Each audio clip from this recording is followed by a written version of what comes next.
विराट माया से हुई अपनी उस जबरदस्ती की शादी के बारे में सोचकर बुरी तरह सुलग रहा था। उसे 1 साल पहले की एक एक घटना याद आ रही थी, जहाँ एक तरफ विराट माया के साथ अपने रिश्ते को लेकर बौखला रहा था, वहीं दूसरी तरफ माया ऑटो में बैठी खोई हुई थी। उसकी आंखों के आगे विराट का चेहरा तैर रहा था। तभी ऑटो अचानक एक बड़े हॉस्पिटल के सामने आकर रुका। माया ने गहरी सांस ली, सामने खड़ी बिल्डिंग को देखा। एक अजीब सी घबराहट ने उसे जकड़ लिया। वो जल्दी जल्दी अंदर भागी और सीधे डॉक्टर के कैबिन में पहुंची। डॉक्टर ने उसे देखा और तुरंत बोला, अरे आप आ गई, हमने आपको कई बार कॉल किया, आपने फोन क्यों नहीं उठाया? माया थोड़ा हाँफती हुई घबराई सी बोली, सॉरी डॉक्टर, मैं एक काम में फंस गई थी। वो कैसे हैं? ठीक तो है ना? डॉक्टर की आंखों में चिंता थी। कल रात उनकी हालत बहुत बिगड़ गई थी, बार बार आपका नाम ले रहे थे, इसलिए हम लगातार कॉल कर रहे थे। ये सुनकर माया की सांस जैसे अटक गई, उसका चेहरा जर्द पड़ गया। अब वो कैसे हैं डॉक्टर? डॉक्टर ने उसे संयत किया, अब वो स्टेबल है, घबराइए मत। माया ने राहत की सांस ली, लेकिन अगले ही पल डॉक्टर की आवाज फिर गंभीर हो गई, हमें कीमोथेरेपी शुरू करनी है। वो कैंसर के लास्ट स्टेज पर है। मैं आपको झूठी उम्मीद नहीं देना चाहता, चांसेस बहुत कम है। आप सच में उनके इलाज पर इतना खर्च करने के लिए तैयार हैं? डॉक्टर के शब्दों ने माया को अंदर तक हिला दिया। उसकी आंखों से आंसू बह निकले। डॉक्टर, वो मेरे सब कुछ है, उनके बिना इस दुनिया में मेरा कोई नहीं है, मैं उन्हें नहीं खोना चाहती। डॉक्टर ने नरमी से उसका कंधा थामा। मैं समझता हूँ, भगवान पर भरोसा रखिए। अब कीमोथेरेपी शुरू करनी होगी, उसके बाद कुछ बहुत महंगी दवाएं चलेंगी। क्या आप तैयार हैं? माया ने आंखें पोंछते हुए गहरी सांस ली और धीमे से सिर हिलाया। जी डॉक्टर, आप बस इलाज शुरू कीजिए, खर्चा मैं देख लूंगी। डॉक्टर ने हल्की मुस्कान के साथ सिर हिलाया। एक उम्मीद, एक डर और एक जंग अब शुरू होने जा रही थी। डॉक्टर के केबिन से बाहर निकलते हुए माया का दिल बुरी तरह धड़क रहा था। वो तेज कदमों से हॉस्पिटल के उस वार्ड की तरफ बढ़ी, जहाँ उसकी जिंदगी का इकलौता सहारा एडमिट था। जैसे ही वो वार्ड में दाखिल हुई, उसकी नजर उस आदमी पर पड़ी। सामने बिस्तर पर पड़ा इंसान किसी लाश से कम नहीं लग रहा था। उसकी त्वचा पीली पड़ चुकी थी, शरीर हड्डियों का ढांचा बन गया था और आंखें जैसे किसी गहरी रात में बुझ चुकी हों। माया की आंखें भर आईं, लेकिन वो फौरन अपनी तकलीफ को चेहरे से पोंछकर उसने अपने आंसुओं को निगल लिया और धीमे धीमे कदमों से उस बिस्तर की ओर बढ़ी। जैसे ही उस आदमी ने माया को देखा, उसके चेहरे पर जैसे रोशनी लौट आई। बुझती आंखों में हल्की सी चमक तैर गई। उसने कांपते हुए हाथ से माया को पास बुलाया। माया जबरन मुस्कुराते हुए बोली, पापा कैसे हो आप? आपको पता है, डॉक्टर से मेरी बात हुई थी, उन्होंने कहा कि आप रिकवर कर रहे हो, बहुत जल्द ठीक हो जाओगे, एकदम पहले जैसे, बस आप हिम्मत मत हारना। लेकिन माया की ये मुस्कान दिनेश ने पढ़ ली थी। उसे सब पता था, ये झूठी तसल्ली थी। माया का चेहरा कह रहा था कि सच कुछ और है, लेकिन बेटी की आंखों में झांकते हुए वो भी मुस्कुरा उठा, जैसे दोनों एक दूसरे का दर्द पढ़ चुके हों, पर जिक्र किसी ने न किया। दिनेश देशमुख, एक साधारण मिडिल क्लास आदमी, लेकिन उसकी दुनिया माया में सिमटी थी। उसका दिल अपनी मौत से नहीं डरता था, पर इस मासूम सी लड़की को अकेला छोड़ देने का ख्याल उसे खा रहा था। वो सोचने लगा, माया उसकी नाजुक खून सी बेटी कैसे सरवाइव करेगी? दिनेश दुख से बोला, मुझे झूठी दिलासा मत दो बेटा, मैं सब समझता हूँ। मेरी हालत देखकर कोई भी समझ सकता है कि अब ज्यादा वक्त नहीं बचा, लेकिन मेरी चिंता खुद के लिए नहीं है, मेरी जान तो तुझ में बसती है। माया की आंखें छलक उठी, लेकिन उसने खुद को रोका। पापा बस करिए, आपसे कितनी बार कहा है कि ऐसी बकवास बातें मत किया करो। आप ठीक हो रहे हो, डॉक्टर ने नई दवाइयाँ शुरू की हैं और वो असर कर रही हैं, आप जल्द ही ठीक हो जाओगे। दिनेश ने पूछा, तुम इतने सारे पैसों का इंतजाम कर कहाँ से रही हो? कहीं तुम कुछ गलत काम?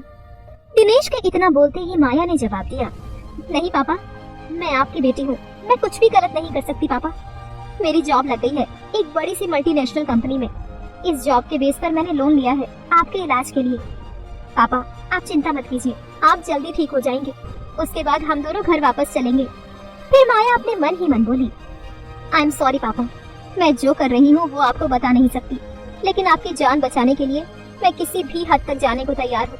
मैं जानती हूँ कि मैं जो कर रही हूँ वो बहुत गलत है, मेरी जिंदगी बर्बाद कर देगा और उससे मैं कभी नहीं निकल पाऊंगी, लेकिन मैं आपको भी इस तरह से तड़प तड़प कर मरता हुआ नहीं देख सकती। अपने पिता को खाना खिलाने, दवाई खिलाने के बाद माया वापस अपने घर लौटी तो सबसे पहले उसने पेन किलर ली, क्योंकि पिछली रात को जो कुछ भी हुआ था वो उससे बर्दाश्त नहीं हो रहा था। एक तरफ जहाँ माया अपने पिता की मेडिकल कंडीशन और अपनी हालत को लेकर परेशान थी, वहीं दूसरी तरफ विराट ऑफिस में बेचैनी से चहलकदमी कर रहा था। वो चाहकर भी माया के कहे एक एक शब्द को भुला नहीं पा रहा था। उसके दिमाग में बस एक ही बात क्लिक कर रही थी कि माया किसी और के साथ जाने वाली है। विराट नहीं जानता था कि उसे इस बात से क्यों फर्क पड़ रहा है। उसने खुद को समझाने की बहुत कोशिश की, लेकिन उसे लगा शायद माया का किसी और के पास जाना उसके ईगो को हर्ट करने जैसा है।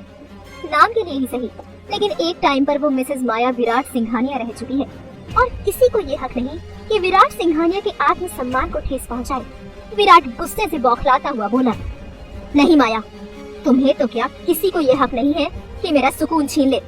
तुम्हारी वजह से मैं डिस्टर्ब हो रहा हूँ, इसकी सजा तो तुम्हें भुगतनी ही पड़ेगी।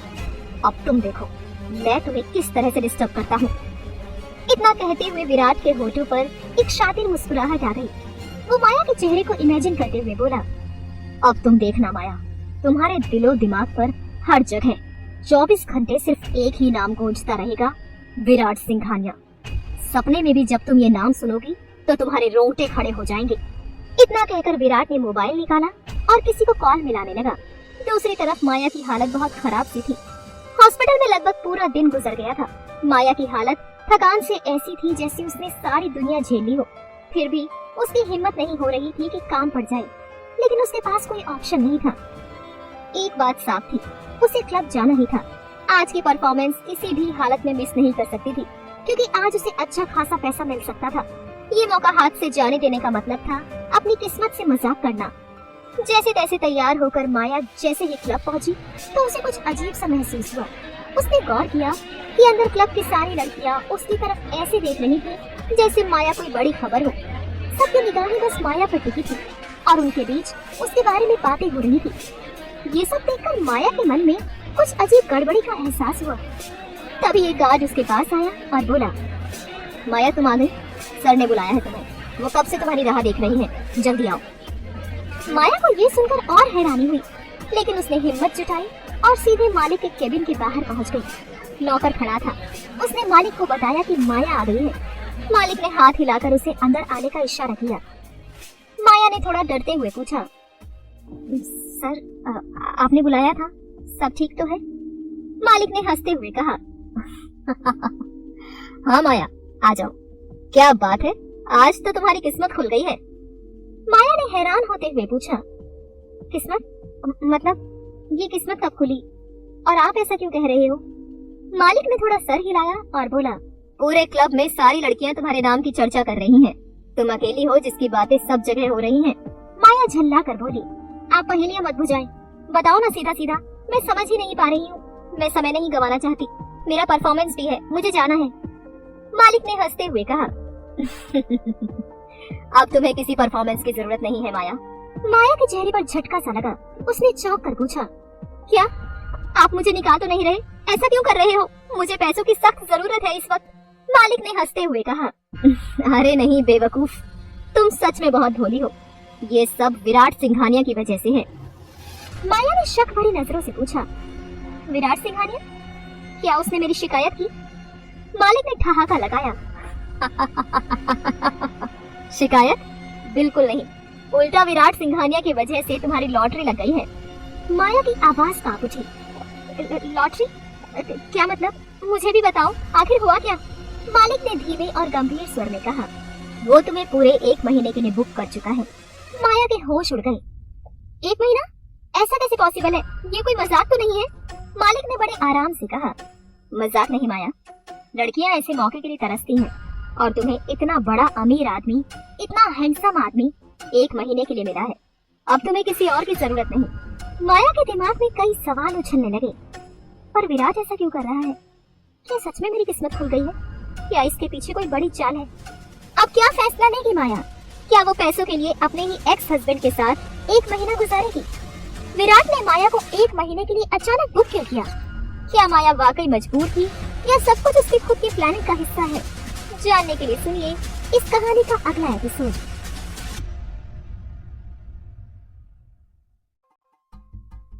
एक तरफ जहां माया विराट के साथ 1 महीना गुजारने का सोचकर टेंशन में थी, वहीं विराट ऑफिस से लौटा था और सोफे पर गुमसुम बैठा हुआ था। उसकी आंखें कहीं शून्य में गड़ी थी, पर उसके जहन में सब कुछ बहुत साफ था। माया की वो नर्म छुअन, उसकी गर्म सांसें, उसके बदन की वो भीनी खुशबू। उसने बहुत लड़कियों के साथ रातें बिताई थी, लेकिन माया वो कुछ और थी। वो उसकी सोच में समा चुकी थी, जैसे नशा। विराट ने खुद से पूछा, क्या वाकई आज रात वो किसी और की होगी? क्या वो किसी और की बाहों में होगी? वो एकदम झल्ला गया, खाने की प्लेट पर हाथ मारा और सब कुछ जमीन पर बिखर गया। उठकर फोन उठाया और नंबर डायल किया, तेज गुस्से से भरा हुआ। दूसरी तरफ माया तैयार होकर टैक्सी से उस एड्रेस पर पहुंचती है। टैक्सी को रवाना करने के बाद वो अपनी स्कर्ट ठीक करती है और बंगले की ओर नजर उठाती है। ये वही घर था जहां उसकी शादी हुई थी। आज वही घर एक जगह बनकर रह गया था जहां उसे बस जाना था, जीना नहीं था। उसकी आंखें नम हो गईं, दिल भारी था, लेकिन सोच लिया था पापा के इलाज का खर्च उठाने के लिए कुछ भी करना पड़े तो करेगी। 1 महीना, सिर्फ 1 महीना। यही सोचते हुए वो गेट पार करती है। घर के अंदर खामोशी थी, नौकर जा चुके थे और अब सिर्फ विराट था वहाँ। उसकी हील्स की आवाज पूरे हॉल में गूंज रही थी। वो कुछ बोलने ही वाली थी कि सीढ़ियों से किसी के उतरने की आवाज आई। विराट ने तीखी नजर डालते हुए कहा, तो आ ही गई तुम? तुम्हें पता है ना कि मुझे देर से आने वाले लोग पसंद नहीं। विराट धीरे धीरे सीढ़ियां उतर रहा था। उसके चेहरे पर वो जानी पहचानी अकड़ और रहस्यमयी क्रूरता थी। वो आज बेहद हैंडसम लग रहा था, इतना कि माया का दिल हल्का सा कांपा। माया ने एक ब्लैक हॉट मिनी स्कर्ट पहनी थी। विराट ने उसकी ओर घूरते हुए सोचा, क्या इसी कपड़े में वो किसी और मर्द के पास जाने वाली थी? डिस्गस्टिंग। माया ने हौले से मुस्कुरा कर कहा, मेरे बॉस ने बताया कि आपने मुझे 1 महीने के लिए हायर किया है, मिस्टर विराट सिंघानिया। मुझे नहीं पता था कि मेरी सर्विस इतनी पसंद आ जाएगी आपको। विराट चुप रहा। माया आगे बोली, आज मैं किसी और के साथ क्लब जा रही थी, उसी के लिए इतना तैयार हुई थी, लेकिन ऐन वक्त पर फोन आया कि मुझे यहाँ आना है। उस क्लाइंट को मना करना पड़ा, सिर्फ आपकी वजह से। विराट ने अपनी मुट्ठियां कस ली। वो माया के सामने आकर खड़ा हुआ और सख्त लहजे में बोला, तो ये बोल्ड ड्रेस पहनकर तुम आज किसी और को खुश करने जा रही थी? माया ने लापरवाही से कंधे उचका दिए, जैसे उसे कोई फर्क ही ना पड़ता हो। हाँ, जा ही रही थी। बेचारा कब से मेरा इंतजार कर रहा होगा। मुझे पूरा यकीन है इस वक्त वो तुम्हें जी भर के कोस रहा होगा। विराट ने उसके बाल पकड़कर उसे अपनी तरफ खींचा। आई डोंट केयर, जिस चीज पर विराट सिंघानिया की नजर पड़ जाए उसे कोई और देख भी नहीं सकता। माया ने एक सिडक्टिव मुस्कान के साथ उसकी छाती पर अपनी उंगली फिराई और बोला, रियली? तो मिस्टर विराट सिंघानिया की नजर मुझ पर पड़ गई है। आई मस्ट से मेरी किस्मत काफी अच्छी है। बताइए, मैं आपकी क्या सेवा कर सकती हूँ? माया देशमुख आज से 1 महीने के लिए आपकी सेवा में हाजिर है। विराट के एक्सप्रेशंस और भी कड़े हो गए। उसने बालों की पकड़ और मजबूत कर दी, जिससे माया को दर्द होने लगा। उसने गुस्से में कहा, तुम्हारी वजह से मेरा डिनर मिस हो गया, जाओ मेरे लिए खाना बनाओ। माया चौंकी। सॉरी, शायद मैंने कुछ गलत सुना। विराट ने आंखें सिकोड़ते हुए दोहराया, तुमने बिल्कुल सही सुना, मैंने कहा जाओ और खाना बनाओ। माया ने भौहें उठाई। मुझे नहीं लगता कि तुमने मुझे यहाँ खाना बनाने के लिए बुलाया है। विराट ने उसके बाल छोड़ते हुए तीखे स्वर में कहा, जितना कहा जाए उतना ही करो, ज्यादा दिमाग मत चलाओ। मैंने तुम्हें पूरे 1 महीने के लिए हायर किया है, खरीदा है। इस 1 महीने में मैं जो चाहूँ वो तुमसे करवा सकता हूँ, और तुम्हें करना होगा, क्योंकि मैं इसकी कीमत दे रहा हूँ, वो भी तुम्हारी सोच से कहीं ज्यादा। माया ने गहरी सांस ली। मिस्टर सिंघानिया, आप जो कह रही हैं वो मेरी डील का हिस्सा नहीं था। मैं यहाँ आपको बिस्तर में एंटरटेन करने आई हूँ, घर के काम करने नहीं। विराट ने झंझला कर कहा, तुम्हें एक बार में बात समझ नहीं आती? मैंने साफ सफाई नहीं खाना बनाने को कहा है। चुपचाप किचन में जाओ और खाना बनाओ। अगर अगले 1 महीने तक तुमने मेरी किसी भी बात से इनकार किया तो याद रखना, तुम्हें हर ऑर्डर मानना होगा, और अगले 1 महीने तुम यही रहोगी मेरे पास, इस घर में, और मेरे ऑर्डर्स मानोगी। विराट की बात सुनकर माया सन्न रह गई। क्या ये तो डील में नहीं था? माया ने जैसे ही कहा, मैं तुम्हारे साथ यहाँ नहीं रह सकती। ये सुनकर विराट का दिमाग खराब हो गया। वो गुस्से में बोला, मैंने तुमसे तुम्हारा ओपिनियन नहीं मांगा, मैंने तुम्हें ऑर्डर दिया है, समझी? माया ने हाथों को कमर पर रखकर तेवर दिखाते हुए कहा, अगर मैंने तुम्हारे ऑर्डर को मानने से इनकार कर दिया तो? अपने ग्रुप की मैं सबसे ज्यादा खूबसूरत और हॉट लड़की हूँ। मेरे लिए लोग एडवांस में बुकिंग करते हैं। सिर्फ एक तुमसे मेरा काम नहीं चलेगा। माया की बात सुनकर विराट ने उसकी गर्दन पकड़ ली और करीब खींचते हुए कहा, तुम्हारे 10 क्लाइंट मिलकर तुम्हें इतना नहीं दे पाएंगे जितना मैं अकेला तुम्हें हर रोज दे सकता हूँ। आज से 1 महीने तक तुम सिर्फ मेरे साथ रहोगी, सिर्फ मुझे खुश करोगी। फिर विराट ने माया का गला छोड़ते हुए अपनी जेब से एक चेक निकाला और उसकी तरफ फेंक दिया। माया ने उलझन में उसे देखा, फिर झुककर चेक उठाया। अमाउंट देखकर उसकी आंखें हैरानी से फैल गईं। विराट के होठों पर हल्की सी तिरछी शैतानी मुस्कान उभर आई। माया ने चेक को घूरते हुए एक सिरेक्टिव मुस्कान के साथ उसकी तरफ देखा और कहा, नॉट बैड। क्या ये चेक मुझे रोज मिलेगा? विराट ने हल्का सा सिर हिलाया और कठोर लहजे में कहा, अगर मेरी शर्तें मानी तो हर दिन मिलेगा, अगले 1 महीने तक। माया को एक अजीब सा रिलीफ महसूस हुआ। कम से कम उसे किसी और के साथ नहीं सोना पड़ेगा। वो मन ही मन भगवान को धन्यवाद कह रही थी कि हालात जितने मुश्किल उसने सोचे थे उतने निकले नहीं। हाँ, तकलीफ जरूर थी। जिस इंसान को वो कभी पसंद करती थी, अब उसके दरिंदगी को हर रोज सहना होगा। लेकिन अपने पापा की जान बचाने के लिए और पैसों के लिए वो किसी भी दर्द से गुजरने को तैयार थी। उसने चेक हाथ में लेते हुए कहा, बोलो तुम्हारी क्या शर्तें हैं? इतने पैसों के लिए मैं कुछ भी करने को तैयार हूँ। विराट ने उसकी तरफ देखते हुए कहा, ज्यादा कुछ नहीं। इस 1 महीने में कोई और तुम्हें नहीं छुएगा। तुम सिर्फ मेरे साथ रहोगी, मेरे पास, और मैं जो कहूँगा तुम्हें वही करना होगा। माया कुछ देर सोचती रही, फिर ठंडी आवाज में बोली, मैं तुम्हारी सारी शर्तें मानने को तैयार हूँ, लेकिन तुम्हारे साथ रहूंगी नहीं। सिर्फ रात को आऊंगी और सुबह होते ही चली जाऊंगी। अगर ये मंजूर है तो मैं 1 महीने तक तुम्हारी रह सकती हूँ, वरना ये डील यही खत्म समझो। उसकी बात सुनकर विराट के चेहरे की मांसपेशियां तन गई। वो भीतर से उबल रहा था, लेकिन बाहर से शांत खड़ा रहा। माया मुस्कुराई और तंज कसते हुए बोली, कोई बात नहीं, आराम से सोच लेना। वैसे भी मेरा अगला क्लाइंट अब तक मेरा इंतजार कर रहा होगा। Good night mister Singhania. वो पलटी ही थी कि विराट की आवाज गूंज उठी, रुको, ठीक है, तुम्हारी एक शर्त मान ली, लेकिन बाकी सब मेरी शर्तों पर होगा। माया के चेहरे पर एक हल्की सी मुस्कान उभरी। डन। वो सिर्फ इतना कहकर किचन की तरफ चली गई। विराट सोफे पर बैठा हुआ था, फोन पर यूं दिखा रहा था जैसे बिजी हो, लेकिन उसकी निगाहें बार बार किचन में काम कर रही माया पर जा टिकती। माया ने बालों को बन में बांधा हुआ था और पूरे ध्यान से खाना बनाने लगी। एक सधी हुई घरेलू सी शांति उसके चेहरे पर थी। विराट की नजरें बार बार उस पर टिक जाती, और जैसे ही माया ने एक बार पलटकर उसकी ओर देखा, वो झट से नजरें फोन में गड़ा लेता। माया के चेहरे पर एक हल्की जानकर मुस्कान आई और वो फिर अपने काम में लग गई। विराट की नजरें दोबारा उसी पर जा टिकी। कुछ देर बाद माया ने खाना टेबल पर लगा दिया और कहा, खाना तैयार है, आकर खा लो। विराट उठा और टेबल तक आया। माया वहीं चुपचाप खड़ी रही। शायद भूखी थी, लेकिन उसने कुछ कहा नहीं। विराट ने बिना उसकी ओर देखे अपनी प्लेट में खाना परोसा और कहा, बैठो, खाना खाओ। माया ने धीमे से कहा, मुझे भूख नहीं है, तुम खा लो। विराट ने इस बार उसकी तरफ सीधा देखते हुए सख्त लहजे में कहा, मैं जो कहूँ तुम्हें वही करना है, ये मेरी शर्तों में था ना। वो बिना कुछ कहे बगल वाली चेयर पर बैठी और अपनी प्लेट में थोड़ा खाना परोस लिया। खाना खत्म करने के बाद माया ने बर्तन उठाए, किचन में जाकर धो दिए और फिर वापस आकर टेबल साफ करने लगी। उसी पल अचानक पीछे से विराट ने आकर उसे अपनी बाहों में भर लिया। माया चौंक गई। जब तक वो पलटती, माया ने अपने होंठ उसके होंठों से मिला दिए। वो पूरी तरह से उसके करीब आ चुका था। माया थोड़ी हड़बड़ाई, लेकिन खुद को संभाल लिया। विराट के लहजे और छुअन में कुछ ऐसा था जिसे शब्दों में बयां नहीं किया जा सकता था। माया एक पल को सिहर उठी, लेकिन फिर सब कुछ शांत हो गया, जैसे कोई ज्वार भाटा अंदर ही अंदर थम रहा हो। माया ने विराट को थोड़ा रोकने की कोशिश करते हुए कहा, लेकिन यहाँ कोई आ जाएगा, कोई हमें देख लेगा। विराट ने ठंडी आवाज में कहा, कोई नहीं आएगा, ये मेरा घर है, यहाँ मेरी इजाजत के बिना कुछ नहीं होता। You just focus. माया के लिए ये सब कुछ बहुत अजीब था, हद से ज्यादा अजीब। फिर भी वो विराट को खुश करने की हर मुमकिन कोशिश कर रही थी। अचानक विराट का बर्ताव बेहद अग्रेसिव हो गया था। उसमें एक अजीब सा गुस्सा दिखाई दे रहा था, मानो किसी दबी हुई आग को बाहर निकाल रहा हो। शायद वो सच में गुस्से में था, इस ख्याल से कि अगर माया को वो यहाँ न बुलाता तो शायद वो इस वक्त किसी और के साथ होती। हालांकि अब माया का उससे कोई रिश्ता नहीं बचा था। फिर भी ये सोचकर विराट खुद हैरान था कि माया को किसी और के छूने का ख्याल ही उसके भीतर आग लगा देता था। उसने माया को गौर से देखा था। चेहरे से कितनी भोली मासूम लग रही थी, लेकिन हकीकत शायद कुछ और ही थी।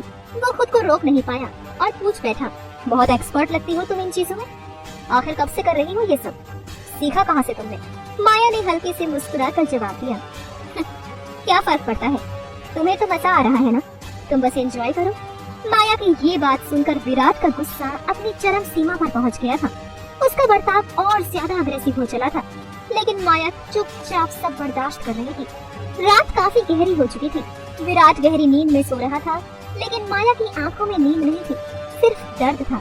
उसकी आंखों से आंसू चुपचाप टपक रहे थे। क्या विराट सच में माया को सिर्फ पैसे से खरीदना चाहता है, या उसके दिल में अब भी कोई अधूरा रिश्ता बाकी है?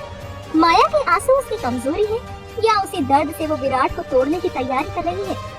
क्या एक ही छत के नीचे बिताया ये महीना दोनों की नफरत को और भड़काएगा, या कहीं दबी मोहब्बत जागेगी? जानने के लिए सुनिए इस कहानी का अगला एपिसोड।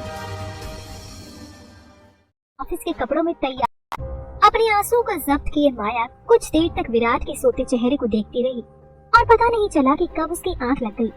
अगली सुबह जब विराट की आंख खुली तो उसने खुद को बिस्तर पर अकेला पाया। माया वहाँ नहीं थी। उसने खुद से पूछा, ये लड़की कहाँ चली गई, वो भी बिना बताए? फिर फौरन खड़ा होकर बाथरूम का दरवाजा खोला, लेकिन माया वहाँ भी नहीं थी। हाँ, बाथरूम गीला था, यानी माया उठने के बाद सबसे पहले शावर ले चुकी थी और फिर यहाँ से चली गई थी। विराट भी शावर लेकर ऑफिस के कपड़ों में तैयार होकर नीचे आया। वह खुद के लिए ब्रेकफास्ट बनाने जा ही रहा था कि तभी एक नौकर उसके पास आकर बोला, सर, आपका ब्रेकफास्ट टेबल पर रेडी है। विराट थोड़ा चौंकते हुए बोला, मेरा ब्रेकफास्ट किसने बनाया? मैंने साफ कहा था कि खाना मैं खुद बनाऊंगा। नौकर ने सिर झुकाते हुए कहा, सर, हमने नहीं बनाया, एक मैडम ने बनाया है, वो सुबह जाने से पहले खाना रेडी करके गई थी। ये सुनकर विराट को तुरंत माया की याद आ गई। उसने गहरी सांस ली और नौकर को इशारे से जाने को कहा, फिर खुद डाइनिंग टेबल की ओर गया। टेबल पर सब कुछ करीने से सजा हुआ था। एक बाउल के नीचे एक छोटी सी चिट्ठी रखी थी। विराट ने वो चिट्ठी निकाली और पढ़ी, आज से मैं हर शाम 8 बजे आपके बंगले पर आ जाऊंगी और सुबह होते ही निकल जाऊंगी। पहला दिन बीत चुका है, 29 days left. Thank you for the cheque. चिट्ठी पढ़ते ही विराट की मुट्ठी कस गई थी। उसने वो कागज अपने हाथ में मसल डाला और फिर चुपचाप खाना खाकर ऑफिस निकल गया। ऑफिस में बैठा हुआ विराट किसी गहरी सोच में खोया था। उसके हाथ में एक पेन था जिसे वो अपनी उंगलियों के बीच घुमा रहा था, लेकिन उसका ध्यान कहीं और था। दरवाजे पर 3 बार खटखटाने की आवाज आई, लेकिन वो तब भी अपने ख्यालों में डूबा रहा। जब चौथी बार दस्तक हुई तो वो चौंक कर होश में आया और दरवाजे की ओर देखा। उसका असिस्टेंट दरवाजे पर खड़ा था। विराट ने उसे अंदर आने का इशारा किया। असिस्टेंट भीतर आया और बोला, सर, आज रात को आपको नए प्रोजेक्ट के लिए आउट ऑफ कंट्री निकलना है, क्या टिकट कंफर्म करवा दूं? तभी विराट को याद आया कि आज उसे एक इम्पोर्टेंट प्रोजेक्ट के सिलसिले में 4-5 दिन के लिए विदेश जाना था। विराट ने जवाब दिया, 2 टिकट कंफर्म करवा दो। 2 टिकट सुनकर असिस्टेंट थोड़ी देर के लिए ठिठक गया। सर, आपके साथ कौन जा रहा है? विराट ने उसकी आंखों में देखते हुए कहा, ये सब जानने की जरूरत नहीं है तुम्हें, जितना कहा है उतना करो, डिटेल्स मैं भेज दूंगा। असिस्टेंट चुपचाप सर हिलाकर बाहर चला गया। विराट ने अपना फोन उठाया और माया का नंबर डायल किया। उधर माया अस्पताल में अपने पापा के साथ बैठी हुई थी। दिनेश अब थोड़े ठीक लग रहे थे और सूप पीते हुए माया के साथ हंसी मजाक कर रहे थे। अपने पापा की हंसती हुई आंखों को देखकर माया की सारी तकलीफ जैसी कहीं छुप गई थी। ये मुस्कान उसकी दुनिया थी और इसके लिए वो हर दर्द सहने को तैयार थी। तभी उसका फोन बज उठा। उसने स्क्रीन पर देखा, अननोन नंबर था। माया ने कहा, पापा 1 मिनट, फोन अटेंड कर लो। दिनेश ने मुस्कुराते हुए सिर हिलाया। माया ने थोड़ी दूर जाकर फोन उठाया। हेलो। सामने से गहरी आवाज आई, आज रात हम 4-5 दिन के लिए आउट ऑफ कंट्री जा रहे हैं, तैयार रहना। विराट की आवाज और उसका अचानक दिया गया ये ऑर्डर सुनकर माया सन्न रह गई। क्या? आउट ऑफ कंट्री 4-5 दिन के लिए? ये क्या कह रही हो तुम? विराट की आवाज थोड़ी और कड़क हो गई। तुम्हें सवाल पूछने का हक नहीं है। मैंने कहा ना, बिजनेस प्रोजेक्ट में मुझे बाहर जाना है और तुम मेरे साथ चल रही हो। माया ने साफ इनकार किया। देखो, ऐसी कोई बात तय नहीं हुई थी। मैंने साफ कहा था कि हम सिर्फ रात को मिल सकते हैं, दिन में नहीं। मेरी भी अपनी पर्सनल लाइफ है, मैं हर वक्त तुम्हारे साथ नहीं रह सकती। इतना कहकर माया ने कॉल कट कर दिया और विराट गुस्से में बौखलाता हुआ बोला, तुम्हारी ये जुर्रत, अब तुम देखो मैं क्या करता हूँ। मुझे बहुत अच्छी तरह पता है कि तुम कैसे मेरी बात मानोगी। माया ने जैसे ही कॉल काटा और दिनेश के पास आकर बैठी, तभी फिर से विराट का फोन आया। वो बेमन से कॉल रिसीव करती है। दूसरी तरफ से विराट की आवाज आई, अब तुम्हें सिर्फ रात ही नहीं, दिन की भी कीमत मिलेगी, वो भी दोगुनी। सोच लो अच्छे से। डबल अमाउंट सुनकर माया की आंखें हैरानी से फैल गई। ये ऑफर सुनते ही वो सोच में पड़ गई। उसकी नजर अपने पिता पर गई, जो चुपचाप सूप पी रहे थे। इलाज में जितना पैसा लग रहा था वो हर कोशिश के बावजूद कम पड़ रहा था। उसे जल्दी से जल्दी ज्यादा पैसे कमाने थे। कुछ पल सोचने के बाद माया ने गहरी सांस ली और कहा, ठीक है, मैं तैयार हूँ। माया को विराट की बातों से झुंझलाहट हो रही थी।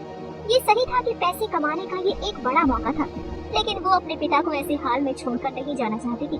वो उनके पास आकर चुपचाप बैठ गई। उसके चेहरे पर उदासी साफ झलक रही थी, जिसे दिनेश ने महसूस कर लिया। दिनेश ने पूछा, क्या हुआ बेटा, इतनी उदास क्यों हो, किसका फोन था? माया ने थोड़ी झिझक के साथ जवाब दिया, पापा, दरअसल जिस कंपनी में मैं काम करती हूँ उन्होंने एक जरूरी प्रोजेक्ट के लिए मुझे कुछ दिनों के लिए बाहर भेजा है, देश के बाहर। मेरा मन नहीं है, लेकिन जाना पड़ेगा। दिनेश मुस्कुराई और माया के सिर पर हाथ रखते हुए बोले, इसमें उदासी की क्या बात है, ये तो अच्छा मौका है तुम्हारे लिए, काम के लिए जाना तो पड़ता ही है। माया के चेहरे पर एक हल्की सी उदासी भरी मुस्कान आ गई। शाम को वो अपना छोटा सा बैग लेकर विराट के बंगले पर पहुंची। उसने बैग में कुछ कपड़े, मेकअप और जरूरी सामान रख लिया था। बंगले में दाखिल होते ही उसने देखा कि विराट पहले से पूरी तरह तैयार बैठा था। एक पैर दूसरे पर रखा हुआ था, एक हाथ सोफे की बैक पर और दूसरे हाथ में फोन। माया ने हल्के से गला साफ किया ताकि उसका ध्यान खींच सके। आवाज सुनकर विराट ने फोन से नजर हटाकर उसे देखा। विराट उसके पास आकर मुस्कुराया और बोला, अच्छा किया तुमने, समझदारी दिखाई, पैसों के लिए अपनी शर्त भी तोड़ दी। पैसा वाकई सब कुछ करवा सकता है, खास कर तुम जैसी लड़कियों से। अब चलो, देर हो रही है। विराट माया के पास से निकलकर बाहर चला गया। उसकी बातें माया को भीतर तक चुभी, लेकिन वो उन्हें नजरअंदाज करने की कोशिश करती रही। वो जानती थी कि इस वक्त उसके पास दो ही रास्ते थे, या तो अपने आत्मसम्मान को बचाए रखती और पिता का इलाज अधूरा छोड़ देती, या फिर सब कुछ सहकर अपने पापा को बचा लेती। उसने दूसरा रास्ता चुना था। माया चुपचाप जाकर गाड़ी में बैठ गई। विराट ने ड्राइवर को एयरपोर्ट चलने का इशारा किया। एयरपोर्ट पर सारी फॉर्मेलिटी पूरी करके वो फ्लाइट में सवार हुए। माया पहली बार प्लेन में बैठ रही थी। उसकी आंखें हर चीज को गौर से देख रही थी। विराट ने उसे घूरते देखा तो ताना मारा, क्या पहली बार आई हो फ्लाइट में, ऐसे देख रही हो जैसे कोई स्पेसशिप हो। कहकर वो बिजनेस क्लास की ओर बढ़ गया। वहाँ एयर होस्टेस और पायलट ने विराट को वेलकम किया, लेकिन उसने एटीट्यूड से बस सिर हिलाया और आगे बढ़ गया। माया थोड़ी हिचकिचाहट के साथ उसके पीछे चली। तभी हील्स में उसका पैर फिसला और गिरने से पहले पायलट ने उसे थाम लिया। मैडम, थोड़ा ध्यान से, पायलट ने विनम्रता से कहा। वो माया को देखकर थोड़ी देर ठिठका। वो सच में बेहद खूबसूरत लग रही थी। तभी विराट तेजी से आया और माया को झपटते हुए पायलट से दूर कर दिया। पायलट ने तुरंत सिर झुका लिया। विराट गुस्से से उसे घूरता रहा और माया को खींचते हुए अंदर ले गया। अंदर पहुंचकर उसने माया की थोड़ी कस कर पकड़ी। अपनी खूबसूरती के जलवे यहाँ मत दिखाना, याद है ना, तुम इस 1 महीने के लिए सिर्फ मेरी हो। वैसे तुम्हारी जैसी हरकतें हैं, सच बताओ कितनों के साथ रह चुकी हो तुम? माया ने आंखें घुमाई और हल्के तंज के साथ बोली, तो तुम्हें भी लगता है कि मैं खूबसूरत हूँ? वैसे तुम्हारे सवाल का जवाब नहीं है मेरे पास, क्योंकि मुझे याद ही नहीं कि अब तक कितने आए और गए। विराट ने चिढ़ते हुए माया की कलाई और मजबूती से पकड़ ली। उसकी सांसें तेज हो गई थी। विराट बड़बड़ाया, अगर ऐसा है तो बताओ, आज तक किसके साथ तुम्हें लगा कि तुम पूरी तरह खुश हो? बोलो, जवाब दो माया। माया थोड़ी देर चुप रही, जैसे सोच रही हो। उसके चेहरे पर शरारती मुस्कान थी, आंखों में एक अलग ही चमक। वो धीरे से विराट के करीब आई, उसकी कॉलर थामकर धीमे स्वर में बोली, कह पाना मुश्किल है, लेकिन तुम्हारा नाम टॉप लिस्ट में जरूर है, मिस्टर विराट सिंघानिया। विराट के भीतर कुछ टूट सा गया। गुस्से की लहर में उसने खुद पर से कंट्रोल खो दिया और एक जोरदार थप्पड़ माया के गाल पर जड़ दिया। माया बगल की सीट पर गिर पड़ी। कुछ देर तक सन्नाटा छा गया। एक पल को उसकी दुनिया थम सी गई। आंखों के आगे अंधेरा छाने लगा, जैसे दिल के टुकड़े उसके भीतर ही बिखर गए हों। लेकिन उसकी आंखें गीली नहीं हुई, जैसे वो दर्द को भी मुस्कान के नीचे छुपाना जानती हो। वो चेहरा उठाकर होठों पर एक तीखी मुस्कान के साथ बोली, क्या हुआ, इतने गुस्से में क्यों लग रहे हो? आखिर एक कॉल गर्ल की जिंदगी को लेकर इतनी संजीदगी क्यों दिखा रहे हो? हम अब पति पत्नी नहीं है, याद है ना? डिवोर्स तुमने ही तो दिया था। विराट उसका ये लहजा बर्दाश्त नहीं कर सका। झुककर उसने माया के बालों को कसकर पकड़ लिया और जहर उगलते हुए बोला, अगर मुझे पता होता कि तुम ऐसी औरत हो तो दादाजी के जबरदस्ती करने पर भी, पूरी दुनिया के कहने पर भी मैं तुमसे शादी नहीं करता। You are totally a. Maya ने बात पूरी होने से पहले ही उसकी आंखों में झांका, लेकिन उसके शब्दों की चुभन भीतर तक उतर चुकी थी। वो गहरी सांस लेकर मुस्कुराई, जैसे दिल फटते हुए भी आवाज ना निकल रही हो। शर्मिंदगी, शर्मिंदगी सिर्फ मुझसे शादी करने पर हो रही है विराट, लेकिन हर रात मेरे पास लौटने में भी कोई शर्म नहीं हुई। सच कहूं, तुम मर्द लोग चाहते क्या हो? एक तरफ हर जगह मुंह मारना तुम्हारा हक होता है और दूसरी तरफ अपनी बीवी के लिए तुम्हें देवी चाहिए। उसकी आवाज अब कांप रही थी, लेकिन वो रुकी नहीं। तुम जैसे ही मर्द औरतों को इस धंधे में धकेलते हो क्योंकि तुम्हारी भूख किसी एक से मिटती ही नहीं। विराट ने झुंझलाकर उसके बाल छोड़ दिए और उसे वापस सीट पर धकेल दिया। खुद खड़ा हो गया जैसे वहां से भाग जाना चाहता हो। सच कहूं, उसने दांत भींचते हुए कहा, अब तो मुझे तुमसे घिन आने लगी है। वो पलटा और जाने लगा। माया धीरे से खड़ी हुई। आंखों में अब आंसू नहीं थे, सिर्फ एक सुलगता हुआ सवाल था। घिन आ रही है, फिर भी अपने साथ लेकर घूम रहे हो क्यों विराट? विराट रुक गया। उसकी पीठ अब भी माया की तरफ थी। उसकी मुट्ठियां बंध चुकी थी, जबड़े सख्त हो चुके थे। उसे कोई जवाब नहीं सूझा, शायद इसलिए क्योंकि जवाब उसके पास था ही नहीं। माया जैसी लड़कियां उसके लिए कतार में खड़ी हो सकती थी, फिर भी वो उसी के पास लौटता था बार बार। क्या वाकई विराट अब भी माया से नफरत करता है, या उसकी नजरों में कोई छुपा प्यार है? क्या माया का सब कुछ सहना सिर्फ मजबूरी है, या वो विराट को आईना दिखाने की सही घड़ी का इंतजार कर रही है? क्या विदेश की इस ट्रिप पर दोनों के बीच सब खत्म होगा, या कोई चौंकाने वाला मोड़ आने वाला है? जानने के लिए सुनिए इस कहानी का अगला एपिसोड।